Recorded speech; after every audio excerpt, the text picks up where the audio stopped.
দেখেন এই যে একটা প্যান্ট নিছি, দুইটা শার্ট একটা গেঞ্জি, আর কোনো কাপড় আছে?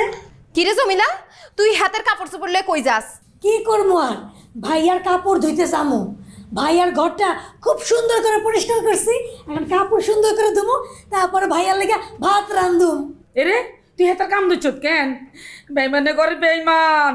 খালাম্মা গো, কিচ্ছু করার নাই, ভাইয়া আমারে 500 টাকা বেতন বাড়াই দিছে। আমি গরিব মানুষ, লোভে পইরা ভাইয়ার কাম নিচ্ছি, আর আপনাকে কাম ছেড়ে দিছি। তুই হাতের কাম ছাড়ি দে, আই তোরে 600 টাকা বাড়াই দিম। আয় তোরা 800 টাকা বাড়াই দিউম। 900 টাকা বাড়াই দিম। 1000 1100 1500 1700 3000 3500 আয় 5000 10,000 আয় 18000 25,000 30000 আই তোরে 35,000 দিম। 40 45,000 50 লাগতো না, আর কাম করন লাগতো না, নিজের কাম নিজে করি খাই। ইয়াল্লা আয় ধরে খাই গেছি। আই তো চাইছি তুই দরা খা। আয় কি করছি? আয় 50,000 টাকা বলছি, আয় ভুল করছি। দে দে, তুই কাজের মায়ের 50,000 টাকা দে। আই তো এই চাইছিলাম তুই দরা খা। এরে তুই ব্যাট কাজ কিনলাই, আর সামনে তে সর যা।